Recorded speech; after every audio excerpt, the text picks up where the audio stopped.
Shalom, Israel. Shalom. If I can get a one in the chat, if y'all can hear me all right.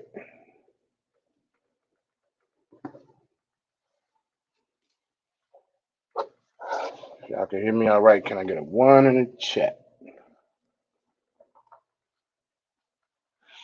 All right, the water. Shalom, Israel. We're the Israelite School of Universal Practical Knowledge. Started at 1 West 125th Street under Command and General Yohana. We are not affiliated with any other Israelite or Christian group. And tonight is the history class. And as you all can see from the title, we are going to get into some history and some current events surrounding uh, uh, our oppression as Israelites by our main oppressors, law enforcement system or the police. I want to say Yahweh Shem Shabbat Yahweh Shem Shabbat to the brothers, Yahweh Shema Alathan, by Shem Yahweh to the sisters. All right. And let's see.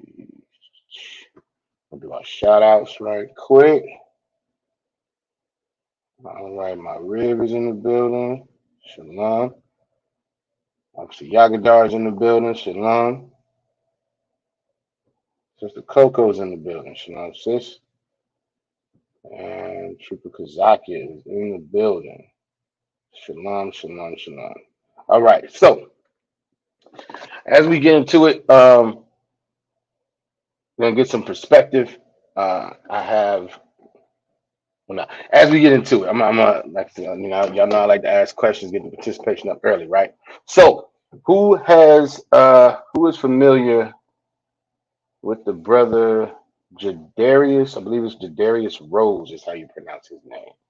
Who is familiar with Jadarius Rose and or the brother that was recently attacked by the K9, the police K9 on the side of the road?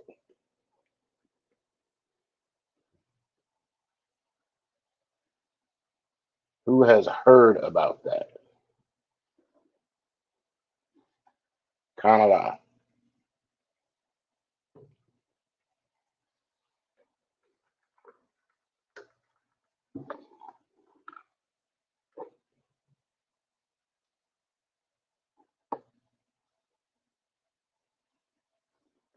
All right. All right, my rib says Khan.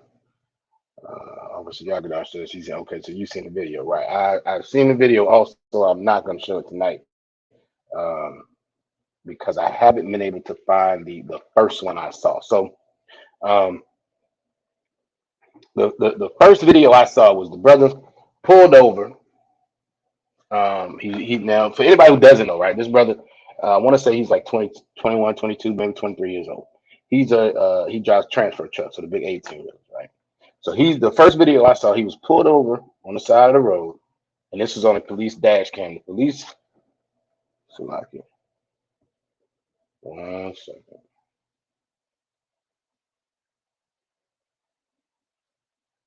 Okay, no. So, all right, no sweat. So the police dash cam shows the so like it shows the 18 wheeler pulled over, but it also shows on the hood of the police cruiser, and Esau officer with an AR-15 aimed at the cab of the truck. So he's giving them instructions to get out, so on and so forth. Brother pulls off. All right. So what ensues after that is all of these police cars are now following this brother because now he's evading the police, right? So who can tell me what they say he was initially pulled over for?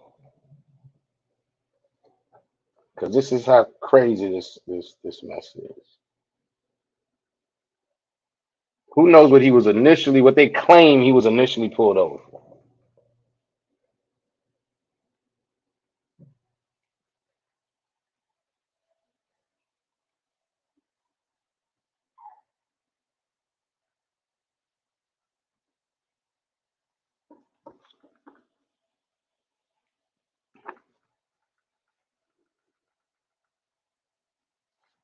I want to give it a shot.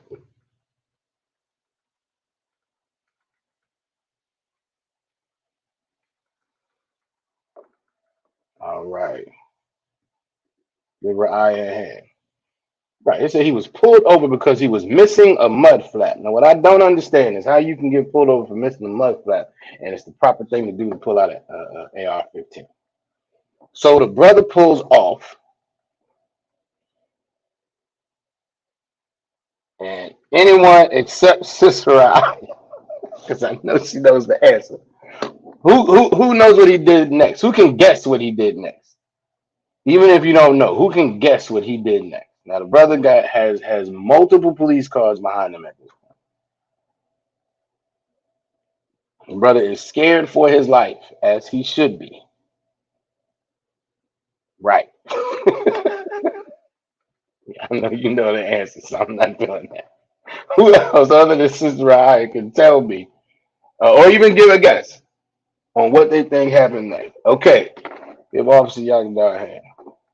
Right, he called 911, which is what most people do.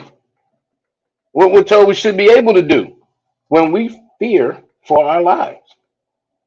When something is wrong and somebody is about to harm us, or we think that that's about to happen, we're supposed to call 911. Well, who do you call when you need protection from the police?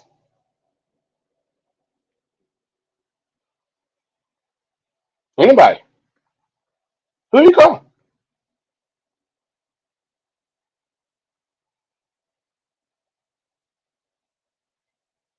Who do you call when you need protection from the oppressor?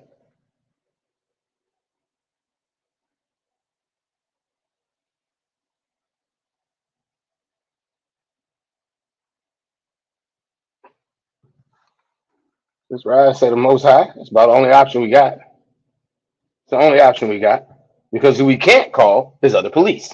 Because this brother called police, called 911 because he was afraid for his life, as he should have been.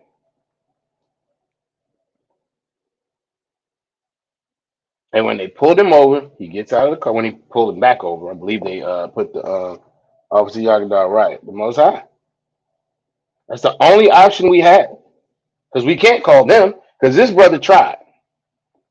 This brother tried. He said, "I know." You know, his whole message was, "I have no idea why all these cops are behind me, and I'm scared. I am afraid because I have no idea why all of this is going on." So I believe they put the spikes down, pop his tires, he pulls back over, he gets out, and that's the main video that a lot of people have seen that's gone viral. The brother is standing there with his hands up. He has two sets of officers. My understanding is one was the state troopers and the other were the local police. One is on his side of the road, the other's on the opposite side. The state troopers, I believe, were the ones on his side of the road telling him to come towards them. The uh, the local police officers, was the one with the K9, was telling him to get down or you're going to get bit. So he's given two sets of instructions. Most people just stop, which is what he did.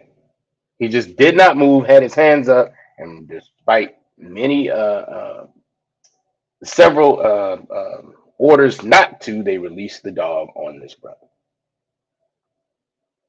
Now, Officer Yakin, I'm going to ask you specifically, as you say you saw the video. Did anything jump out at you once they released the dog? I want to see if you caught something that I caught.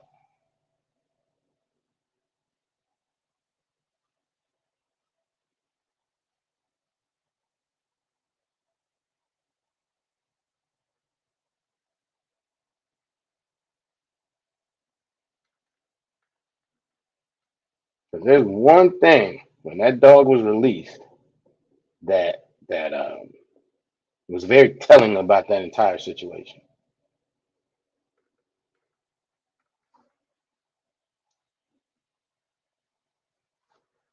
Okay, that's not what I'm thinking, but you're right. You're absolutely right. See how slow their response was to retrieve the dog, right? I'll tell you something else I caught. That Sister I actually pointed out to me. Most of these, trained canines are very, very responsive, but that dog didn't seem that responsive when he got called off. He was on that brother for a good, I'd say a good while. It was too damn long, but any of it was too long. Where I was going actually was when he released when the police officer released the dog actually ran towards the other police officer. He didn't even go towards the brother at first. Why? Who can tell me, even without seeing the video? If you haven't seen it, right? They're giving this brother instructions. He's standing there with his arms up, hands up. They release the dog. The dog does not run towards that man initially. The dog ran towards the other police officer. Why?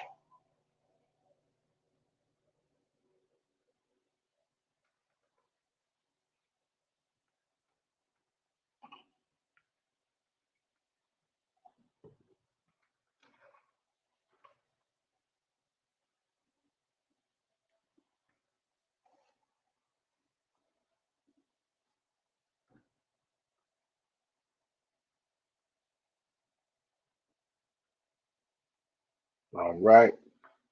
Sister I said the dog goes to who they see as aggressive or a threat. Con, get a sister in hand. Sister Coco said the police was the aggressor. Exactly. That brother was standing there with his hands up. Even the dog realized that he was not a threat. Even the dog knew that he was not a threat.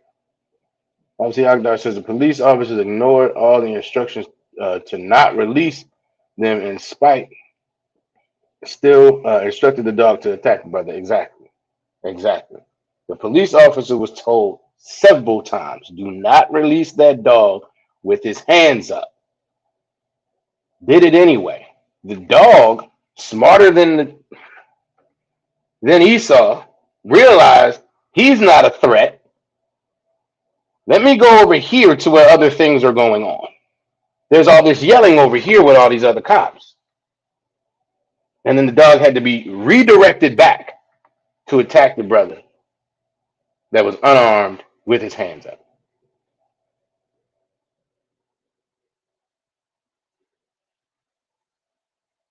Officer Yaraj in the building. Shalom, Yahweh Shalom. So again, the title of the subject of the class is really more rhetorical because we know there's really no one to call. There's no options, which is why, as my Rib said, Sister Aya and Officer Yagdar, we only one we can call on is the Most High. I mean, how do we do that? How do we call on the Most High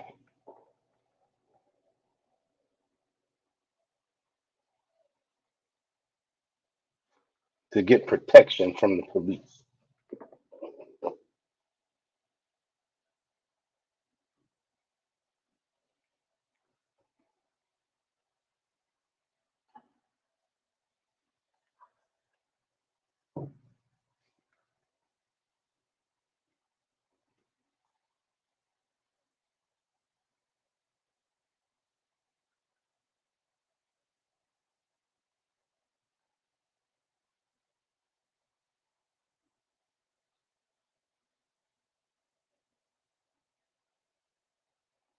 Who wants to give it a shot?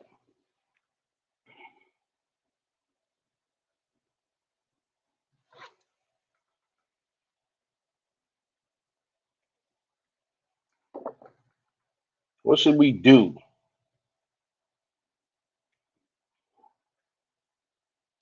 Pray? Um, Calm, but there's something we have to do before that.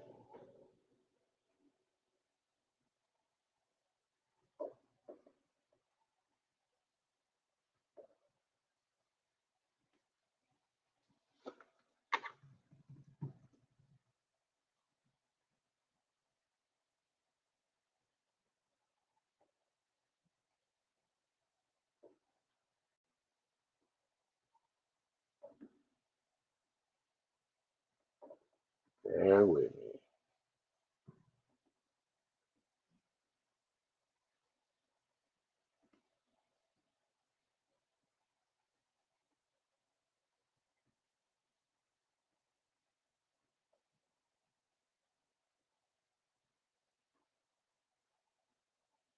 All right. Okay. Give obviously all the our hand. He says, following the Most High's laws, statutes, and commandments gives us protection from Esau and the other nation. He is absolutely right. And Sister Ryan said the same thing. Follow the law. Exactly. We have to follow the law. Before we can get to the point where we are praying to the Most High, we have to follow the law first, which is why we in here in the ISUPK, we know that the Christian church, as much praying as everybody in the Christian church does, the Most High does not hear those prayers. Proverbs, right here.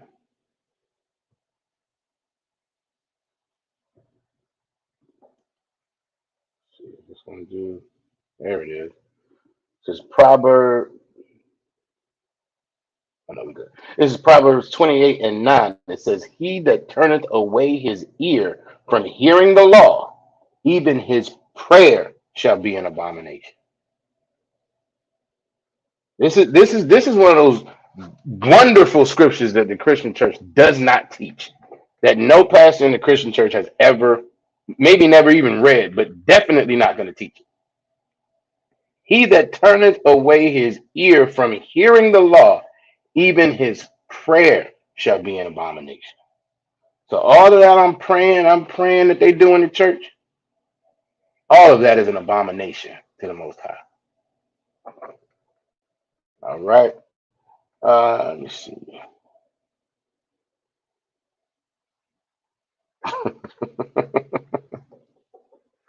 Sister Ryan says she gonna call me before you call the police when she's in that truck.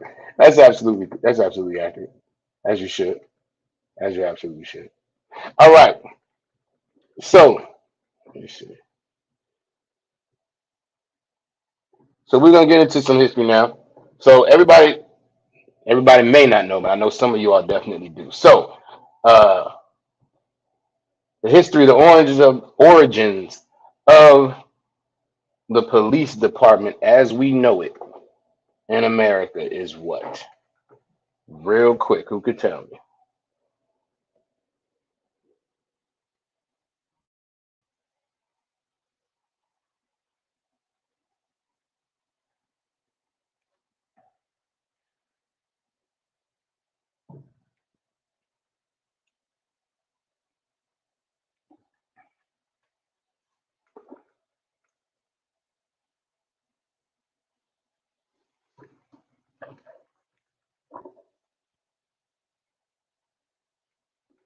Absolutely. The Officer Yaga Ham, Patty Rollers, or the Slave Patrol. All right. Oh, wait a minute. What I'm doing? There we go. Let me see.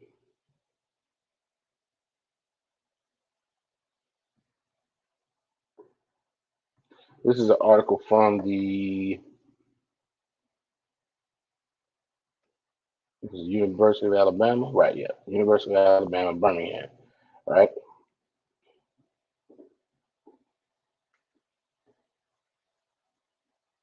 Sister Coco, you said corrupted. What do you mean? I'm not sure what you mean, sis. Give me a little bit more on what you mean.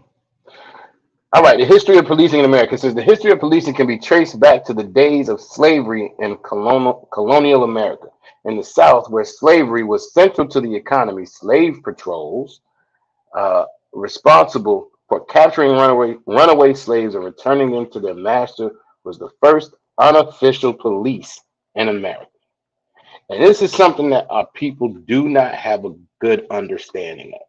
We have a wonderful understanding as a whole of how corrupt, to the sister's point, how corrupt the police departments are, how they target us, how they are an absolute tool for the continued oppression of our people. But what we don't know is where this tool originated. And because of that, that's why so many of us who want to try to become a part of the system and change it from within, which makes absolutely no sense. Absolutely no sense. Now, don't get me wrong. If we were in our own land, we were in our own land and to ourselves, would we have, the priest would do the enforcing. The priest would make sure everybody was doing what they're supposed to do and not breaking the law. That's what we would do if we were in our own land. So the idea that we should be taking care of our own communities is one to be applauded. And it's not wrong. But you have to understand, and this is where we miss it. We try to become a part of the tool of oppression to then help our people. That makes no sense. And no thanks to the Christian church for God loves everybody and things like that. This is why we have this mentality. Between Stockholm syndrome, between wanting to have the love of this oppressor so bad that we will be a part of whatever they want us to do in hopes of being loved and accepted. And at the end of the day, that has less to do with your people and more to do with the individual's desire to be part of this oppressor's community and kingdom, which we are never supposed to be, and that will never happen anyway. And then we get so destroyed by becoming parts of these organizations and tools of oppression. Then you have a brother like Tyree Nichols, who, five other so-called brothers who took on Esau's spirit completely, beat the brother to a complete pulp, and now he's no longer here. This is what joining and trying to fix things from the inside does to our people. Because again, whenever we try to join with these other nations in any way, shape, or form, we end up on the bottom. So this is why we have to understand and have a full understanding of where these police departments originated from.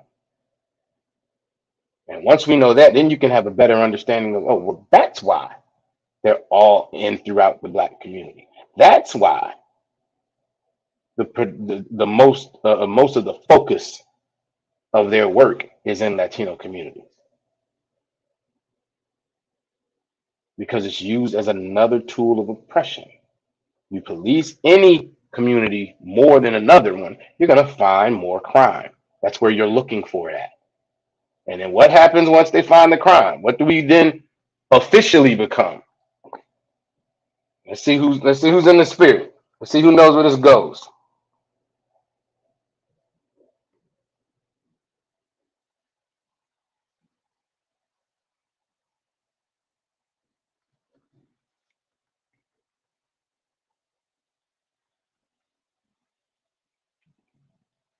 Our communities are policed more. They find more crime purposefully. We're going to see later on they'll make up crimes. They'll hide um, the oppression in different ways.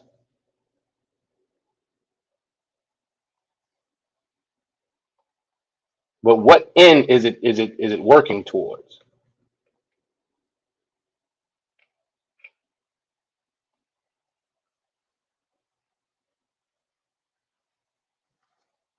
Who can tell me?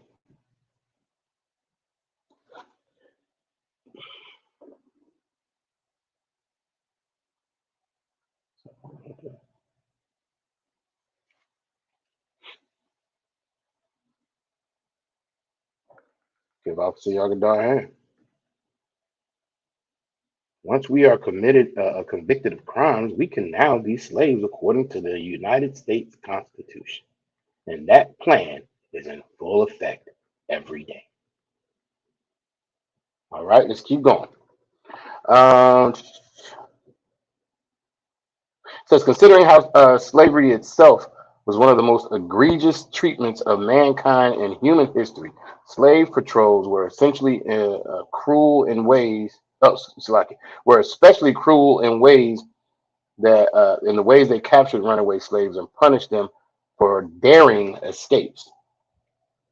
Slave rebellions were a constant threat to the economic status quo of the southern plantation owners, and slave patrols ensured that these owners were able to intimidate and punish any insurgencies or revolts. In return, these wealthy plantation owners protected the interest of the slave catchers, and as a result, the practice created a social hierarchy between the wealthy landowners on top, the slave patrols separating the wealthy from the poor, and the slaves who were on the bottom of this hierarchy. So all of this perspective of, when oftentimes when we're children, we want to talk about how I want to grow up to be a police officer, a firefighter, and all this wonderful stuff because it's viewed as this. No, it's taught to be this upstanding, morally incorrupt institution that is here to, what's their mouth, to serve and protect. And that's absolutely true if you're Esau. If you're Esau, listen, I don't care whether it's the local police, the state police. If you are an Edomite, I bet you do like police officers. I bet you don't mind them at all. You shouldn't,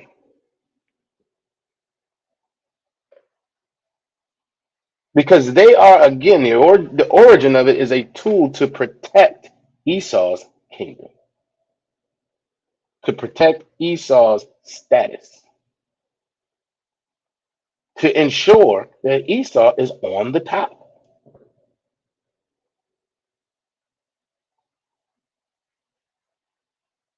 That's essentially the purpose of it. Now, obviously, it was uh, I don't want to say shrouded. It was directly related to slavery, but again, slavery was about economic power,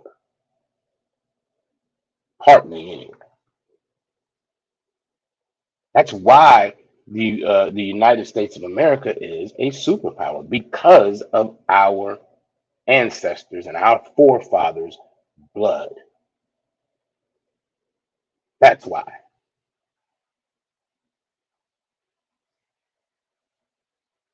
And so these slave patrols are a unique and very powerful tool in our oppression, historically and currently. All right. Let's keep going. Because these slave patrols morphed into policing units in charge of breaking up insurgencies that began to rise in the aftermath of the Civil War. What happened right after the Civil War? Who can tell me?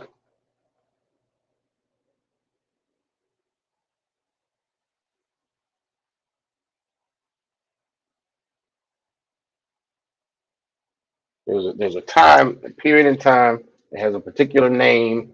Who knows what that might be?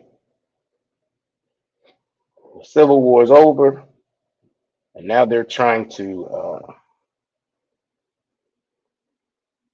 let's call it, put society back together without fully giving y'all.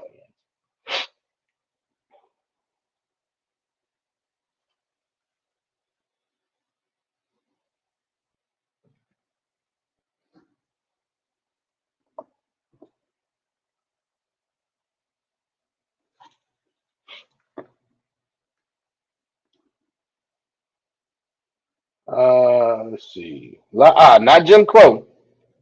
Not Jim Crow. This was right after Jim Crow came after this period. So uh, you had the end of the Civil War. There was a particular period.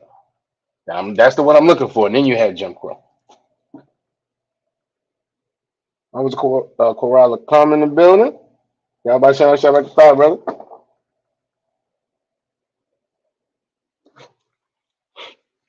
So that period right after the Civil War, I may give it to y'all. Give y'all one more shot, a couple more shots. I don't know.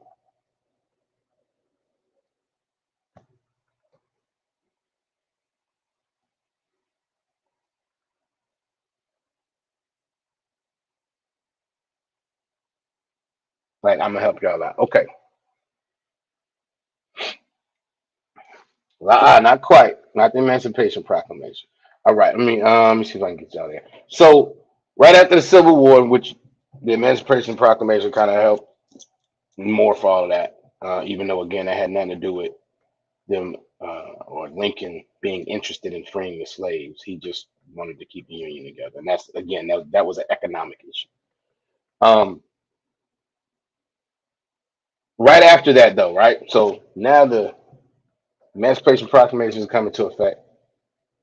What started happening with well, nah, it's not that yet. I'll just give it to y'all. Reconstruction, I'm sure y'all probably heard of that. Reconstruction was the period of time right after the Civil War where federal troops from the North stayed in the South to kind of make sure it didn't go back to the gym, well, didn't go back to um, the pre-Civil War times. And the idea was, hey, y'all need to, y'all can't continue to enslave these people. But again, this is about economics, not because they were concerned about us. But they made sure that was the case. So that was a period called Reconstruction because the war had went on. They're trying to rebuild everything, so on and so forth. Everybody kind of get where that comes from. Maybe y'all heard that. Kind of like, have you heard that before? Reconstruction. It says, let's see. I'm just gonna start back from the top of the paragraph. It says these state patrols slowly morphed into policing units in charge of breaking up insurgencies that began to rise in the aftermath of the Civil War. Okay, Sister Aya has heard of it. All right, Officer Yagadar has heard of it also. Okay, huh. Says when the Civil War ended, many colonists, especially Southerners, felt threatened by the population of freed African Americans. Of course, you feel threatened because you have committed a terrible crime against the nation. And so now you're worried that you're going to have some get back. Says arguing that they would disrupt the social order. As a result, African American communities experienced an increase in the violence committed against them in the form of police brutality. This is nothing new to our communities. It's also nothing old to our communities. Oftentimes, people want to, they'll, we'll go over stuff like this and we'll get into the history and stuff. And people say that was a long time ago. That was old. This stuff ain't that bad no more, which is an absolute lie. All right. Says the Reconstruction era, which came immediately after the Civil War, was a racially charged environment as newly freed citizens attempted to live peaceful among their oppressors. And how is that at all possible? It's not. It's absolutely not. Um, during the Reconstruction era, cruelty was the policing style, and protecting the economic interests of the wealthy proved very beneficial to these units. Police were used as a way to provide a sense of security for the white communities, keeping the black communities intimidated and segregated from the white population. What is that? I mean, how is that any different? Who thinks that's different than what goes on today? If anybody thinks it's different, kind of if you get what that's saying and how it's not different than anything going on today. If you think that's different than what's happening today, let me know. If you think it's different, just let me know and explain it. I need to hear that. Because additionally, reconstructing the South after the Civil War would require a lot of free labor. And much of Reconstruction that took place was achieved through the enforced hard labor of newly freed populace who were shortly enslaved again, this time through the prison system.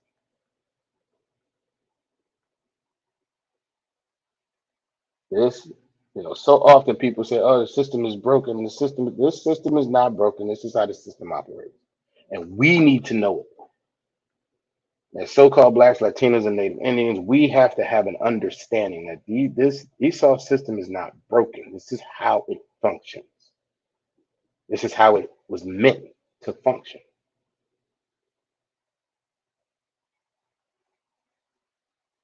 All right. Known as Jim Crow laws, a number of legislation were passed in an attempt to keep black and white communities segregated and racist policies were put in place to target and imprison people of color, in part due to the loophole in the 13th Amendment, which goes, give Officer Yakadar a hand again because he was absolutely on it, which abolished slavery except as a form of punishment.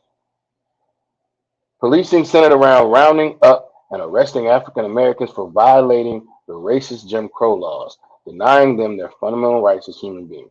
Racism was still rampant in the South and was especially tolerated under the prison system. Ironically, the loophole provided by the 13th Amendment gave rise to today's prison industrial complex. Again, this is not by accident. But this is old, right? Nobody responded. This is old. This stuff don't happen no more, right?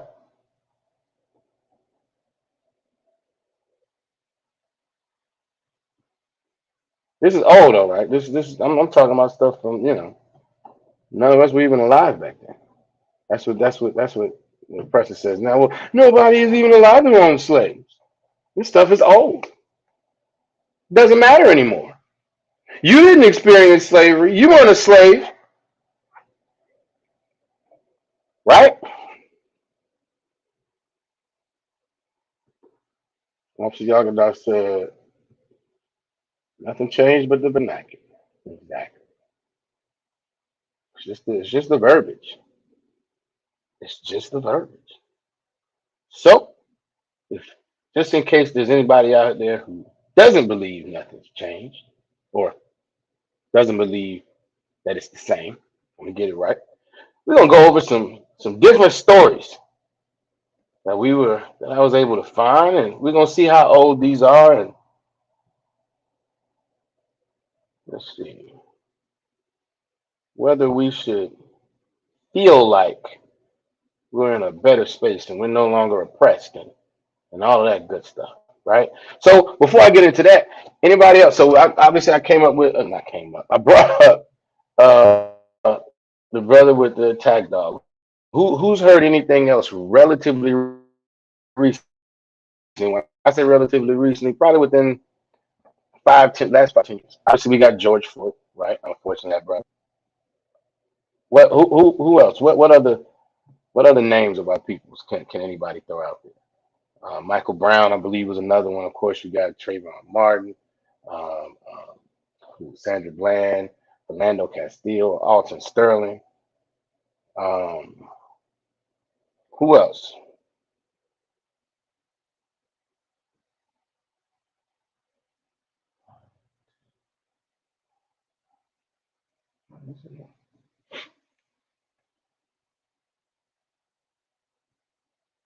We just talked about Tyree Nichols. What other names do y'all remember?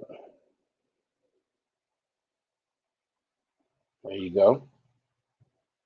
Lee stomping the homeless guy in the face a couple of days ago. Exactly, because this stuff is not old.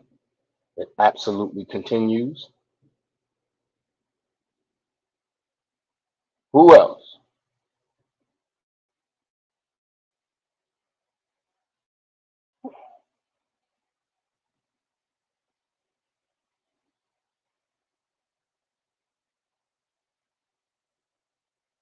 Okay. Oh, that was all right. Anybody else?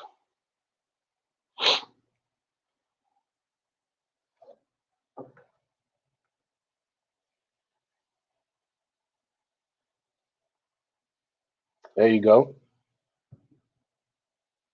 I'll see you, Rosh Hashanah, Botham Jean. Exactly. Ahmad Aubrey.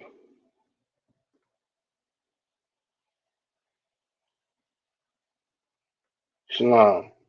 Shalom. How about you on Shabbat? Shubi Shemaga Bar in the building. Let's see. Oh, okay. No sweat. No sweat. All right. Um, who else? Give us some more. I mean, the list is long. The lists are long. It is horrible.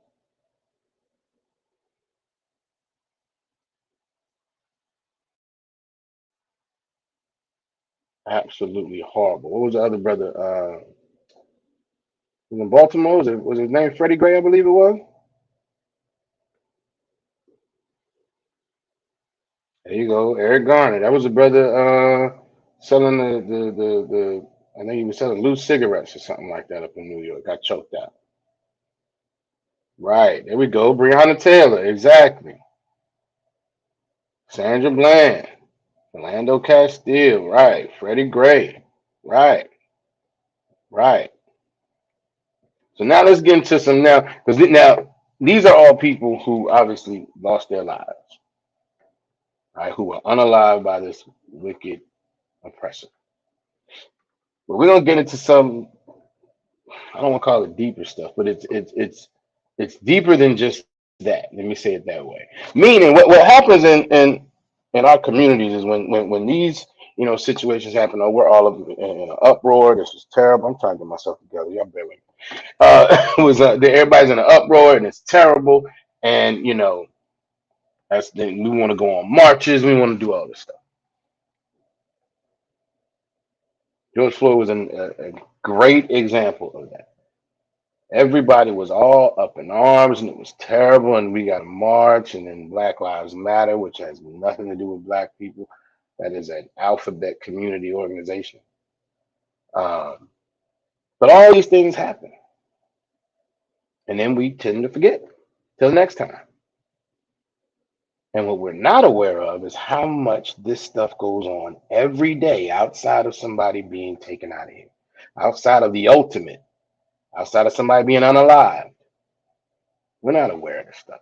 So let me ask y'all some questions. Who's heard of what's happened relatively recently with the Minneapolis Police Department?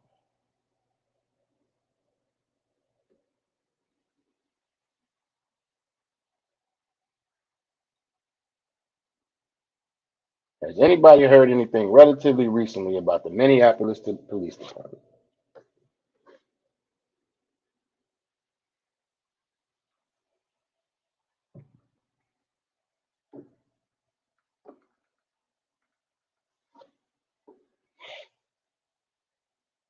Oh, we're obviously y'all in the building. You have a Shamala thumb out your shots.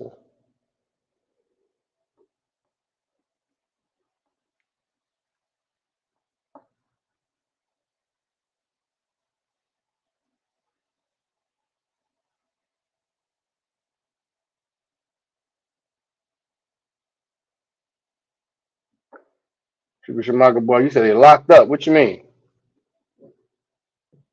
Who's locked up? The police? I want to make sure I understand what you're saying, brother.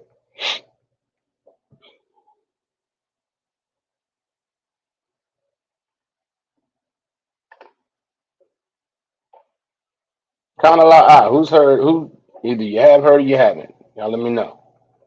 Anything recent? And when I say recent, I mean this is in the last 60 days.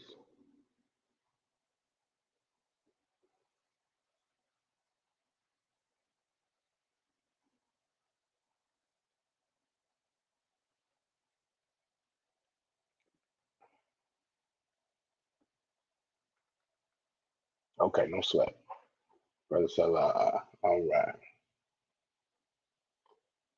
there you go. Tip Officer Yagadar here. He is absolutely right. They are now under federal. I don't know if it's federal power, federal control, whatever, but their police department. No sweat, sis. No sweat. We're gonna get you straight. Absolutely.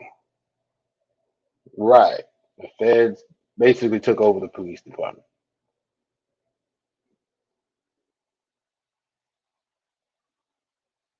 There you go. Yep, absolutely. The Justice Department did a review back in June. We're gonna get into it right now.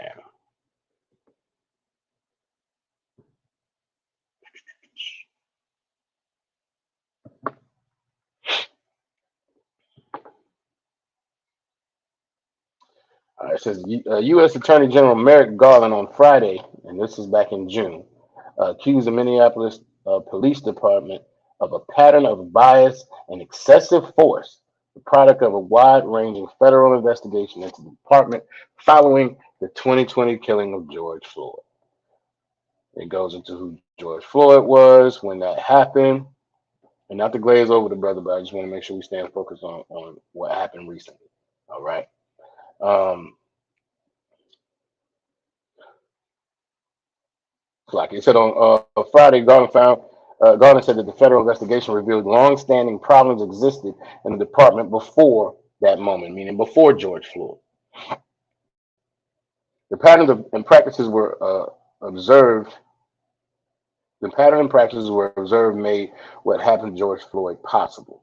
The DOJ investigation has determined that the MPD, meaning the Minneapolis Police Department, has a pattern of four distinct uh, types of violations of civil rights.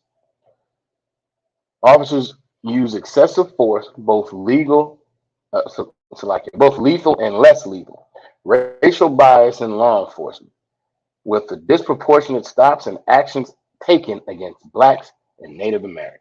Listen, you got some fake Israelite groups out here that want to just claim that, or want to say that so-called blacks are the only real people, only true people of the Bible. That so-called Latinos and First Nation people are not Israelites. That is nonsense.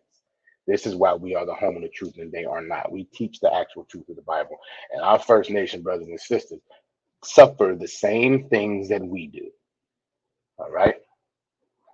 Suppression and punishment of protesters and journalists, discrimination against people with behavioral disabilities, including the use of force during nonviolent mental health crises. But he goes on. This is with regard to racial bias. Garland says the department found NPD officers stopped Black and Native American people nearly 6 times more often than white people in situations that did not result in arrest or citation, given their shares of the population. So what this is just harassment. It's just harassment. We're not even finding nothing, but we're gonna try. And we're trying at a rate 6 times higher than we do for Esau. Again, this is all part of our oppression. And who do you call when you need protection from the police? Who do you call when you know you're being harassed by a police officer?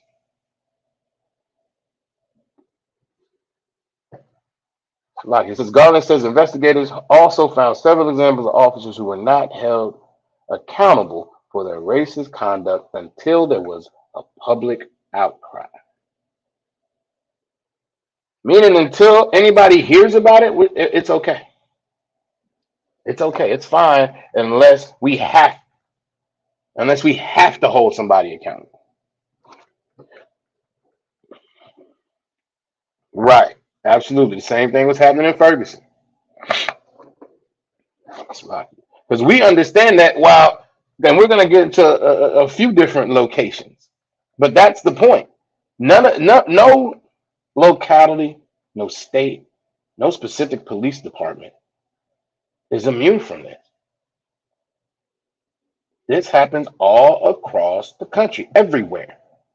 Our people are targeted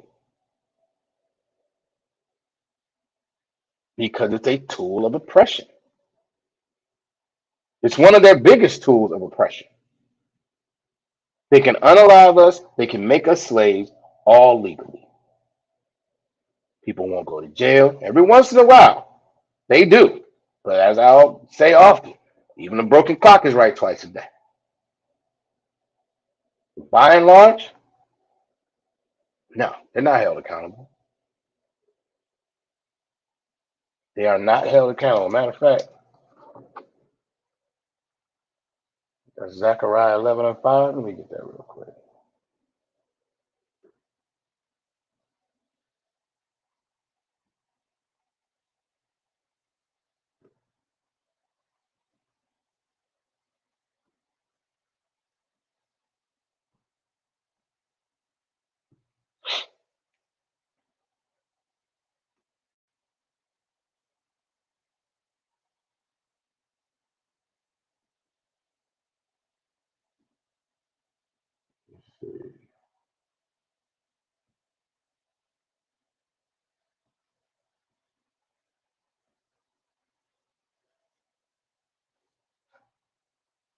Matter of fact, we can start at 4. It says, thus saith the Most High, my power.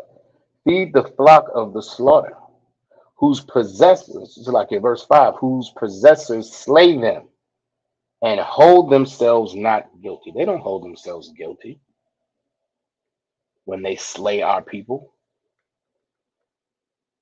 They don't hold themselves guilty when they abuse our people. They don't hold themselves guilty when they arrest our people. There you go. Absolutely. That's what I love.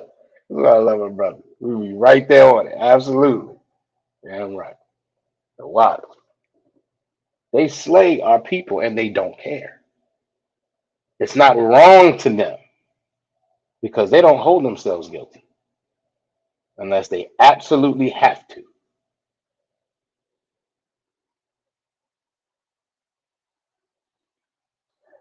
And they that sell them, like we start from the top, it says, who possesses slay them and hold themselves not guilty. And they that sell them say, blessed be the Most High, for I am rich, and their own shepherds pity them not. They do not hold themselves accountable. And they're essentially still selling us as slaves. That's the article said. That's the prison industrial complex, industrial prison complex. That's how it works. That's how the industry works. They get us in the system, school to prison pipeline, and then they make money off of us. And then companies get contracts with these prisons. There's no labor piece of it. Nobody has to be paid for the work. So even though the overall contracts are probably relatively small relative to how much it would cost if they weren't slaves working, and the prisons and everybody in leadership and all that just keeps the money. All right. So let's go back. Let me see where I was.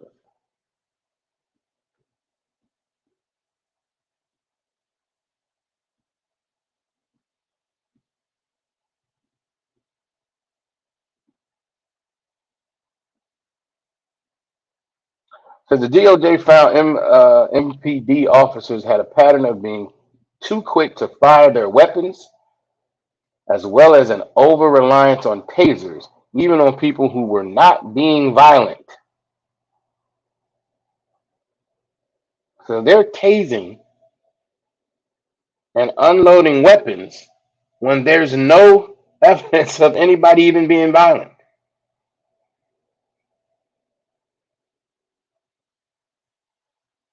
Now you can see more clearly the relation, right, between the police departments today and the slave patrols. The article we read, it said that they were exceptionally violent. They're unloading weapons and using tasers when there isn't even a situation of violence that presented itself. Because they also focus on examples of officers pepper spraying or otherwise punishing protesters and journalists, especially during the unrest of 2020 and 2021, which is when everything happened with George Floyd and everybody wanted to march. But what ends up happening with these police departments is, the crime may just be that you pissed them off. The so-called crime may be that you're trying to challenge their authority.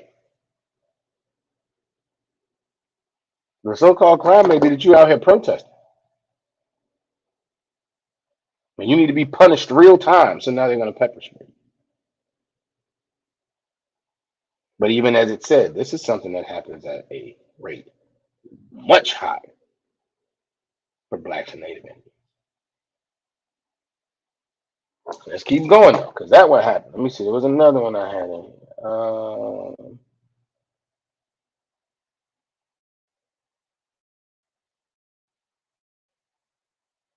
This is a good one.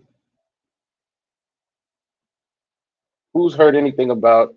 This is kind of like who's heard anything about um, the Connecticut State Police?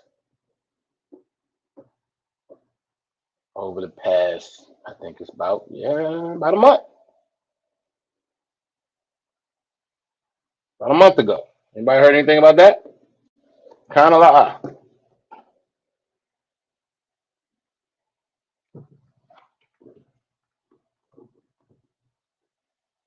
right. McDonald's, Wendy's, Walmart, Starbucks, Sprint, Verizon, Victoria's Secret, Fidelity Investments, JCPenney's, American Airlines, and Avis Rental Car all utilize prison labor, and they all have contracts. This is where this stuff. I mean, listen. This is our day to day lives. This is how you know we are in captivity. All of these super successful companies use slave labor. The water for that officer, y'all can know. Damn right.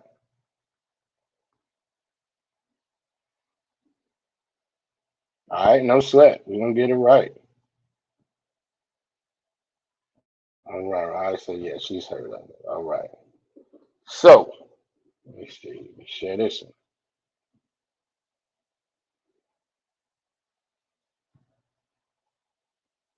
Let me see. All right. There we go. And let me know if this is not, if any of these are too small, y'all just let me know. If I need to increase it, just let me know. Obviously, Yagadar has heard of this also. Absolutely. Absolutely. Yep, you're absolutely right. I'm gonna get into it right now. Like I say, y'all let me know if it needs to get any larger though. It says in hundreds of Connecticut State Police troopers falsified information on at least 26,000 traffic stops from 2014 to 2021, skewing reports on the race and ethnicity of pulled over motorists, according to an audit released Wednesday. All right. Now, this was, I think, June 28th, this came out, something like that. So, before I go on, in fact, I'm going to stop sharing. I want to see if y'all can get it. Before I go on, right, it says that they falsified these 26,000 traffic stops and it skewed the reports on race and ethnicity of pulled over motorists. So, Connecticut has some kind of standard law, statute, whatever, where it's supposedly attempting to minimize racial profiling, right? So if there's been all these falsified tickets, nope, let me step back. They have this law in place, and in order to track that, what they're supposed to do when they pull people over, they're supposed to identify the race and ethnicity of the person that's pulled over, because that's how they track whether there's a racial profiling issue. Right? So they got to do that, and then they got to submit it to some other group of folks, some other standard, what's the term I'm looking for? Maybe a committee or whatever that tracks the information.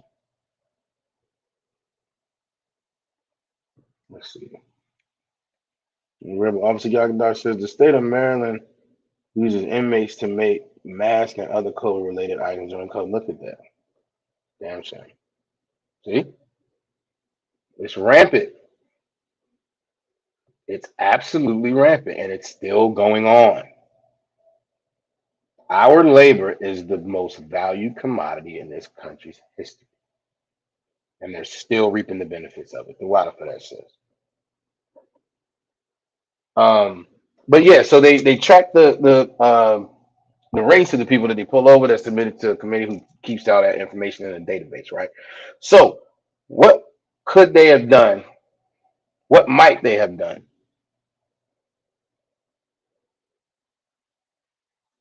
to make sure that any uh, to throw anybody off the scent, to make sure that, hey, we have to make this look like we're not targeting anybody. So what do we need to do with the information? And I know I'm trying to get y'all to an answer, because I think we can get there. But if they were going to falsify the records, and the records were supposed to track whether they would have racial bias in their policing, as far as traffic stops are concerned, how would they how might they have falsified the records in order to make it look like they weren't profiling black folks? All right, all right, falsify the race. How? Because you are on the right track, sis.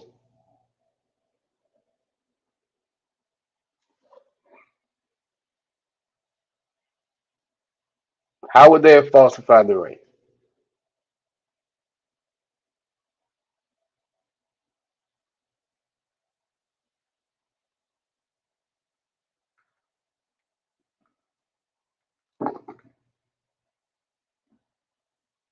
Exactly, exactly.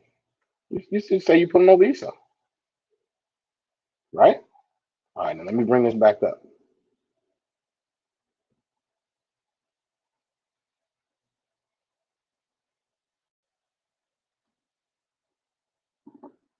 Absolutely, you are absolutely right, sis. Instead of saying they're black, you just said it they're Esau. Exactly. So let's keep going. Now again, this is 26,000 traffic stops, right? It says data analysts at the University of Connecticut said the reports resulted in too many drivers being identified as white. And it goes on to say they caution that they did not try to determine whether the records were intentionally falsified or whether they were due to careless or human error. Because that makes sense. You can have 26,000 human errors over the course of 7 years. That's reasonable. Absolute nonsense. But again, this is all Esau. This is all Esau. All right. He said they referred the matter to the chief state attorney for investigation. Where was this other one I wanted to read?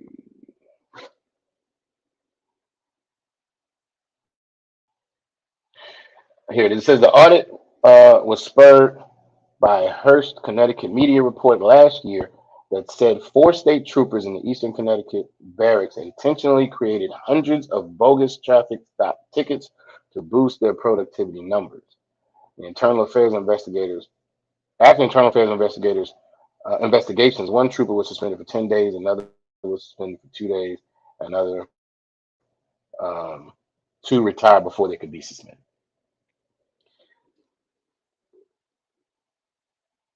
Exactly, sis. Exactly. So everybody pulled over was white. Exactly. All right. Is that where I want to go? Right. Says the audit found that the number of traffic infractions reported to the Connecticut Racial Profiling Prohibition Project, which is the group that manages and keeps the database, right? So the number of traffic infractions reported to them didn't match those reported to the state court system, which handles all the traffic citations.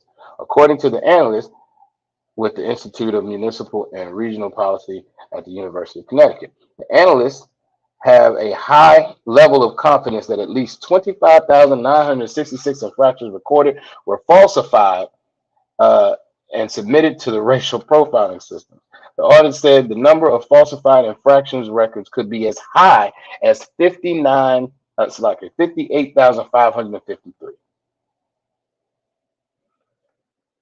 So what this means is though, because again, they're pulling people over and they're giving them tickets, and then no, that information has to be submitted to the Connecticut Racial Profiling Prohibition, right? But then what they also did was somewhere between 26 and 60,000 additional tickets that were never written. No one was ever pulled over. They just sent fake tickets over to this group to then dilute the number, the overall number.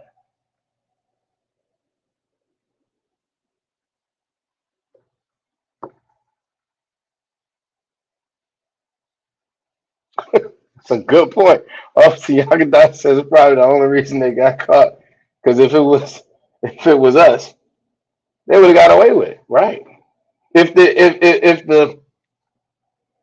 thing was, hey, we just want to track it, there's no violation here, and it was just a bunch of black people, they'd be like, oh, no big deal, that's probably accurate.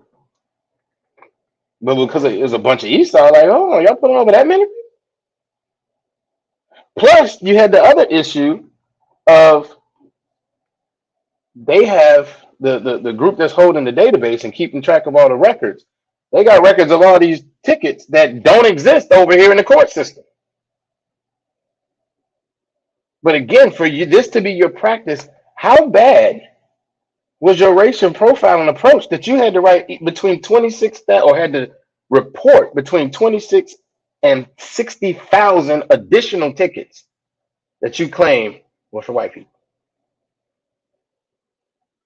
Are you pulling over any white people? I mean, damn.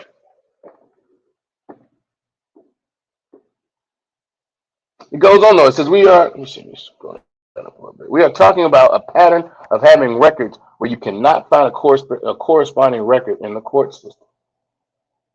If you claim you stopped the car and issued a ticket, there should be a ticket. But there's no ticket because you're just sending over this information to skew the data so that you can continue this immoral practice of oppression. That's what it is.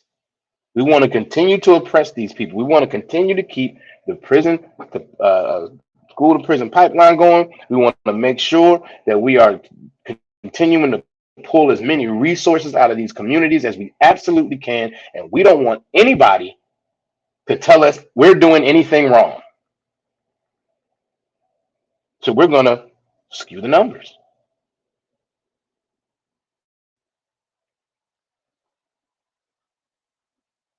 I did the math because they said they looked at about 800,000, I think, so-called tickets, and they found between 26 and 60,000, right? That's like 25%. That's like 1 in 4 that they sent in was BS. 1 in 4 submissions to this board was an absolute lie because they were pulling over that many. They were stopping that many so-called blacks, Latinos, and Native Americans.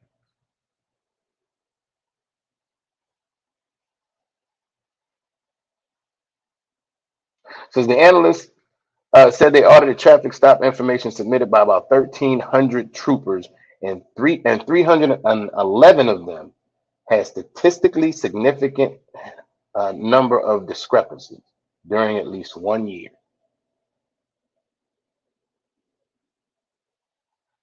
No, you know what? I just got that wrong. That's the number I did. That 311 is 25%. So a quarter of your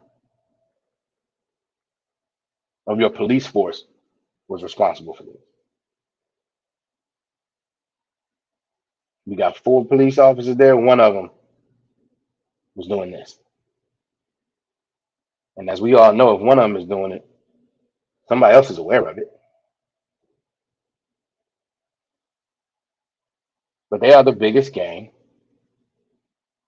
in any city. And that's how they operate.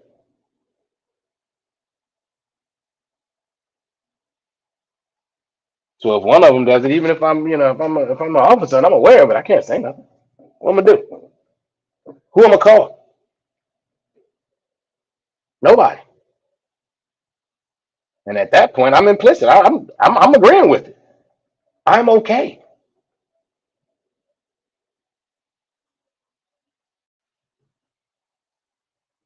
All right.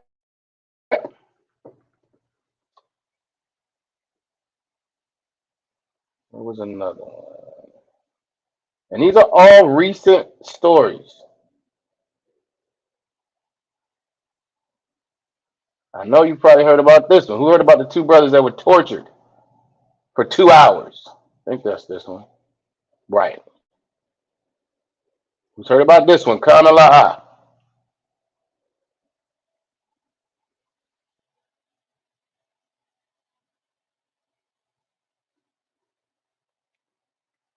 Who said about the brothers that were tortured for 2 hours by the police officers?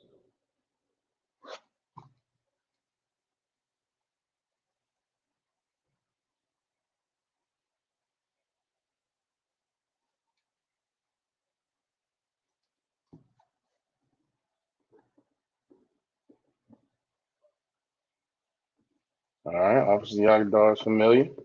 Who else?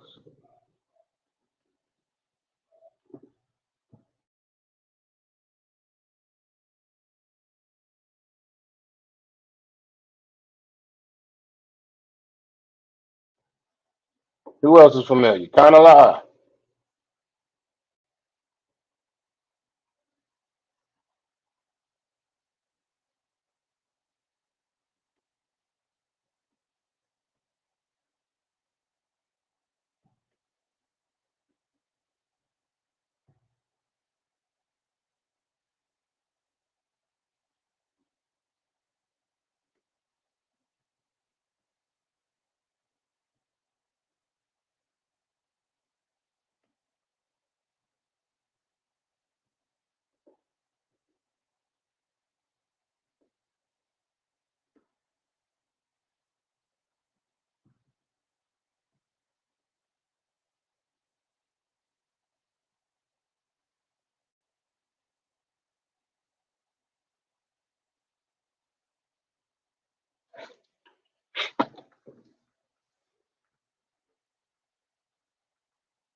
Oh, what am I doing?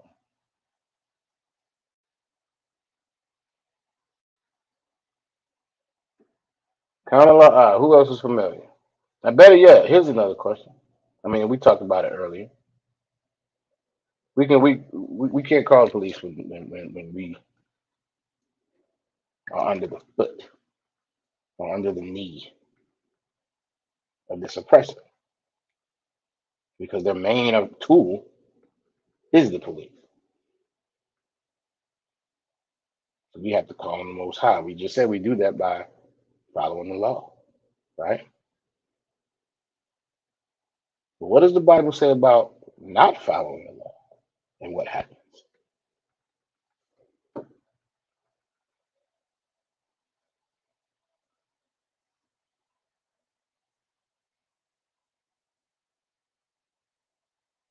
Go to Deuteronomy 28 and start at 65.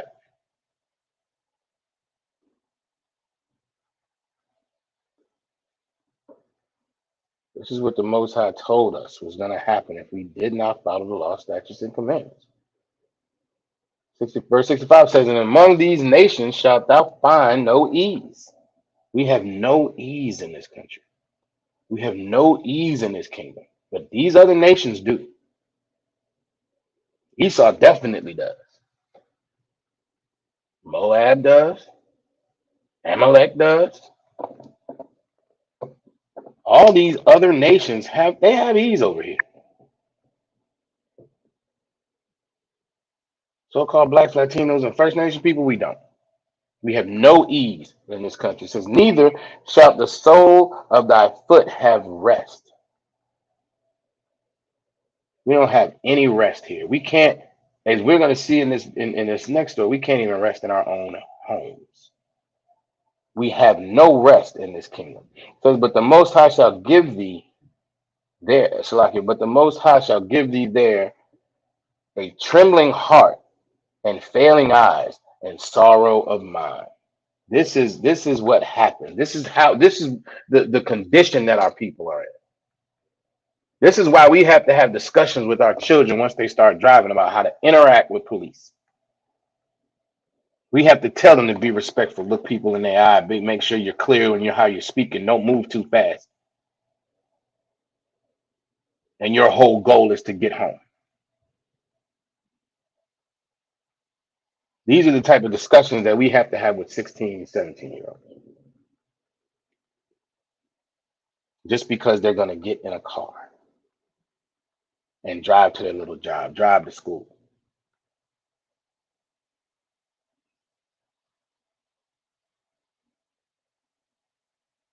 Because if not, and even if you do, because the brother again with the dog attack, a lot of times Esau was well, if you just comply. if you just comply. That was a narrative for years and continues to be. When one of our people get unalived unjustly, no violence was there, no weapon. Well, if he just should have complied.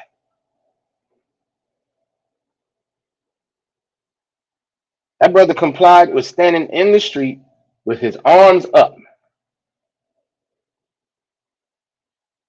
and they sent the attack dog on him.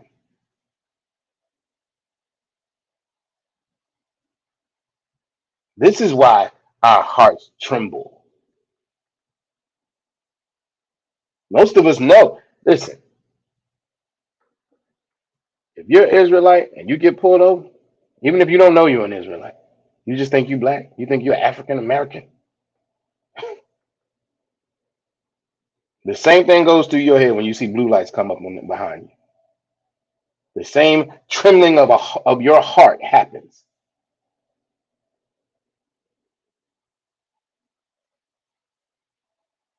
And this is why we have to understand who we are. We have to understand who we are so we can have the Most High's protection.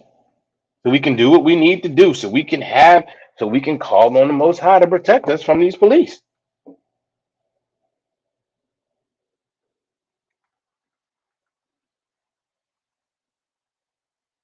Verse 66 says, and thy life shall hang in doubt before thee, and thou shalt fear day and night, and thou shalt have none assurance of thy life. This is our people. This is us. This is blacks, Hispanics, and Native Indians. That's who this is. That's who this book is written about and to. It's why we're in the condition that we're in. It's why our communities are so destroyed. It's why we suffer police brutality at the rate that we do. Because these other nations absolutely despise us. And they use us for the fruits of our labor.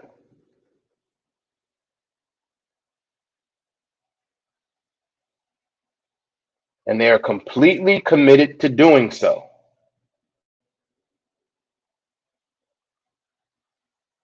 And because of that, we walk around in a constant state as a whole, in a constant state of fear.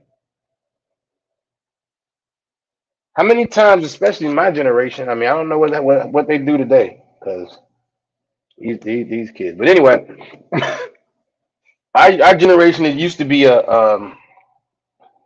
ongoing kind of thing. Like, we knew we ain't no telling how long we gonna make it.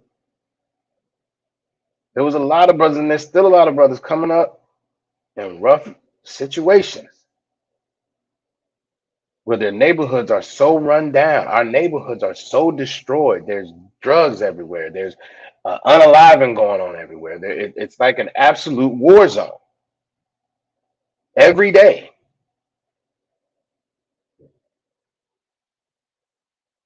That by 10, 12, 14 years old, brothers and sisters walking around with PTSD, like they've actually been in Esau's war somewhere in Afghanistan. And there's this tone about us when we're young that, I mean, we'll see how long I make it. You got brothers out here right now, they don't think they're gonna make it to 25.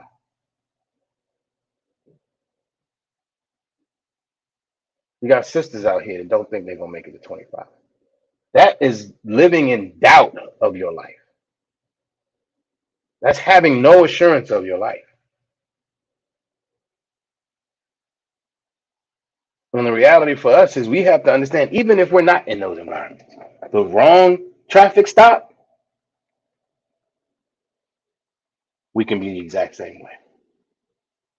We have no assurance of our life. We have no assurance that we're going to be able to make it home when those blue lights come up.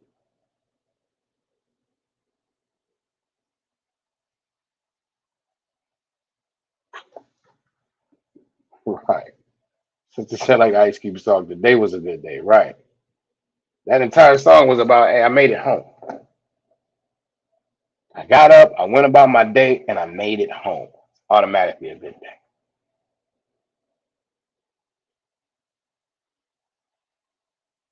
Because that in and of itself is a challenge for our community. That's a challenge for our people.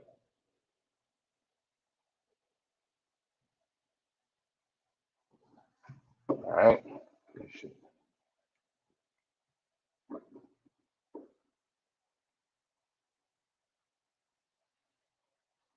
Where was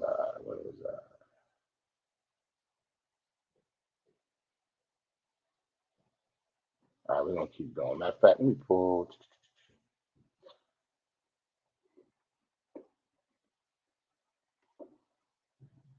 And this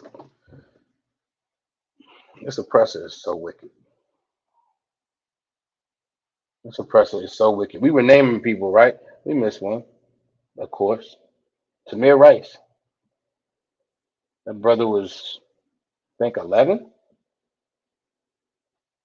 playing in the park with a toy firearm.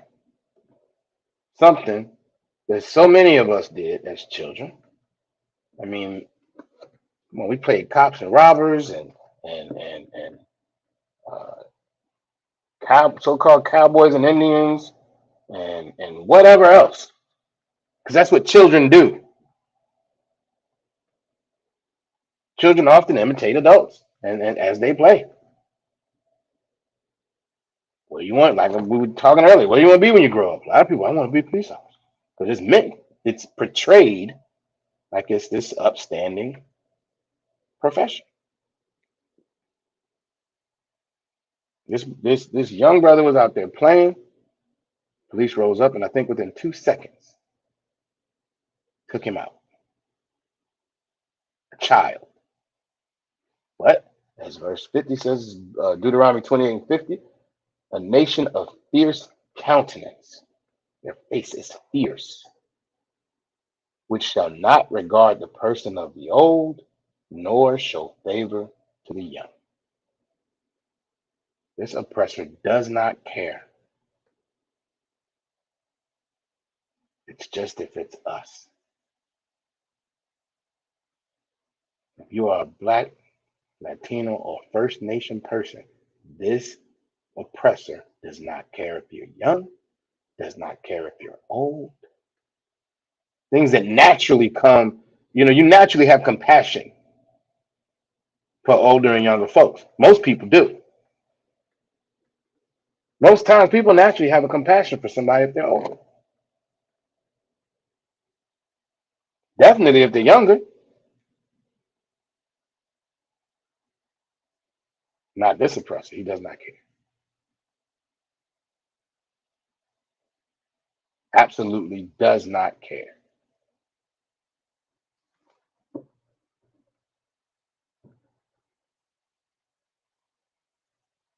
Matter of fact, before I get to the brothers that were tortured, yeah, this one. This was in Sacramento. This was in, let me see, it was reported in 2023, but I think it was a couple years. It was back in 2020. So it's two, oh, Slocky, I got to share screen. I'm going to get it together. Y'all bear with me.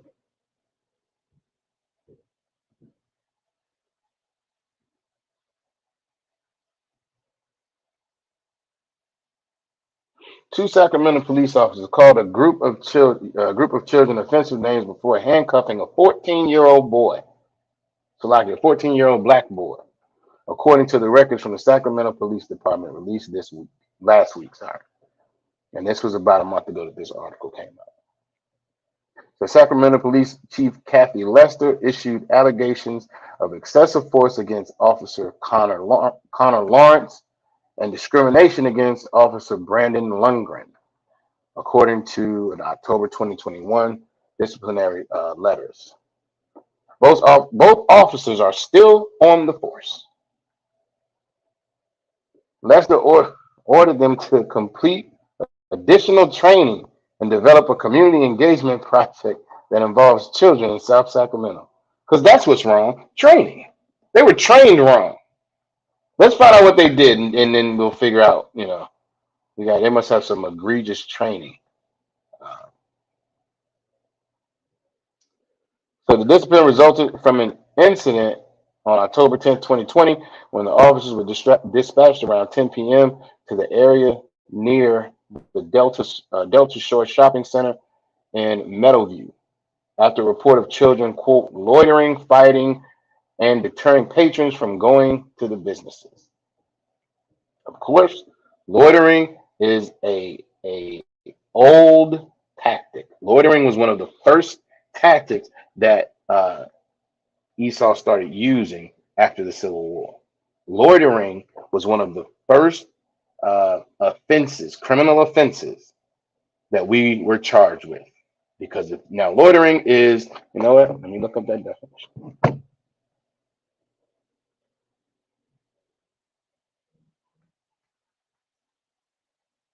Wow.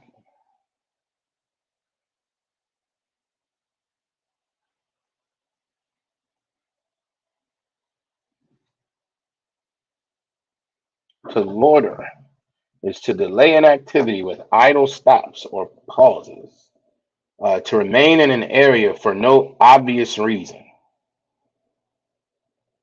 That's the one. To remain in an area with no obvious reason. And even the example it has here in Webster, it says teenagers loitering in the parking lot. Now, this is a crime to be somewhere with no obvious reason. Now, that makes absolutely no sense. I can't exist with no obvious reason. I have to prove to you. It has to be clear to you that I have a reason to be here or I'm a criminal. But again, that's not a law that was on the books before the end of the Civil War. That's not a law that was on the books before we were so-called free. That became a law once we're free. So if you're anywhere, being, existing, and I don't have a clear understanding of why, I get to lock you up and put you right back in slavery.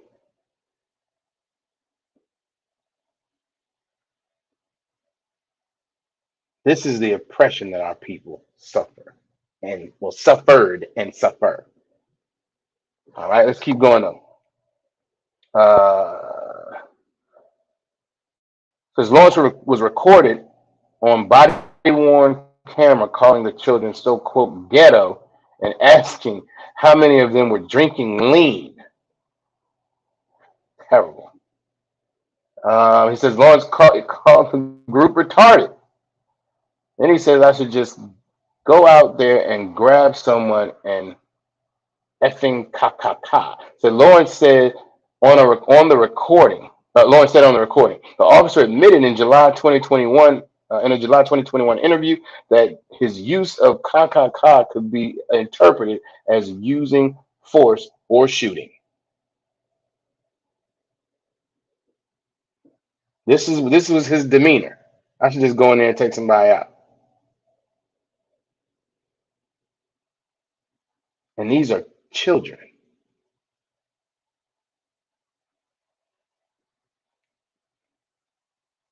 It says at 10:49 p.m., while Lundgren was putting a 14-year-old black teen in handcuffs, he said, "All right, first victim." He referred to him as a victim. This young man was this officer's first victim. There's a group of teens. They probably hanging out. You know what it is. They're probably wilding a little bit. Probably a little rowdy. He rose up as the police officer, grabs a 14-year-old and says, "All right, first victim." Who do you call when the police are the predators and you're the victim?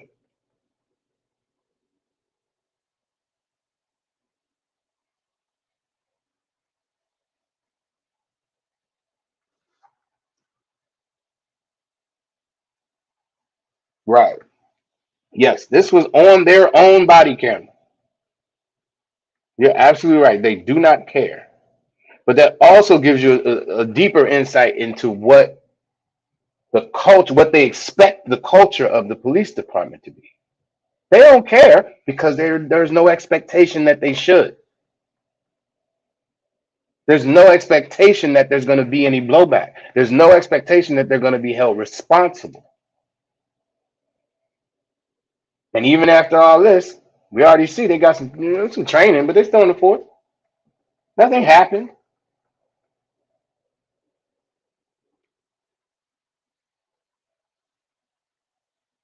Because after he called him, said, "All right, first victim," he put the child in the backseat of a patrol car.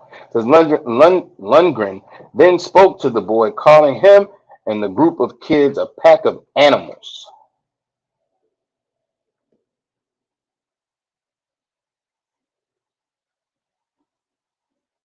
Quote, because of all that, all these businesses have to close because they can't do business because it's like a pack of wolves out here destroying the community, Lundgren said. And when I asked, it's like, and then when I asked you guys, go to the curb, get off the property, you want to say, I'm going this way. No, I'm telling you, I'm not giving you options. I'm telling you, get off the property. Like I said, you challenge that authority. Oh, no, wait a minute. I'm telling you what to do. And if you don't do it, immediately you'll go into handcuffs. Now, it's not clear here whether they were breaking the law by doing that. You tell me to go one way, I decide I'm going to go another, and I'm not being held, I'm not being detained for anything. What are we talking about? And I'm 14.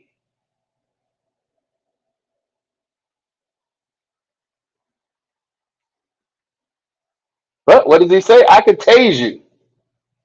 I could, I don't even know what this is. I'll wrap you. Does anybody know what that is?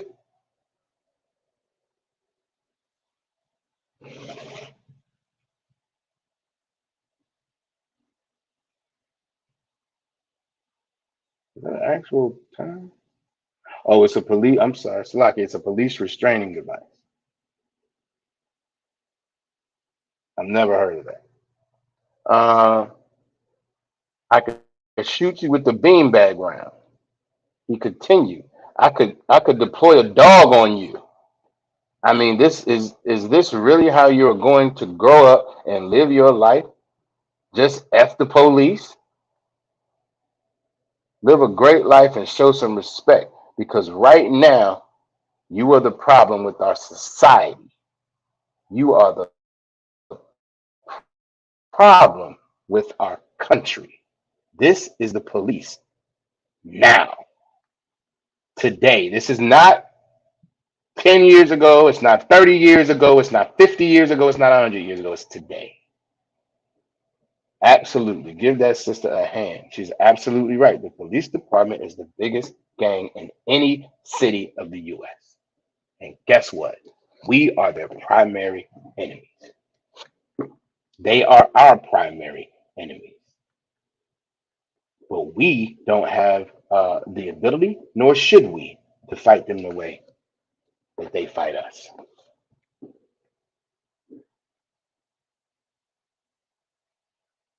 Right. Instilling fear. Instilling fear, like we just read in the scripture. Everything he said to that young man was meant to put fear in his heart, to also meant to show him you have no control in this situation. I can do whatever I want to. I can tase you. I can shoot you with a beanbag round, and everything seemed to be progressive as he laid this out. I could deploy a dog on you. I could do anything I want because at the end of the day, you are the problem with our society. You are the problem with our country. And let's be clear, when he said our country, he didn't mean all of our country. He meant his and his people.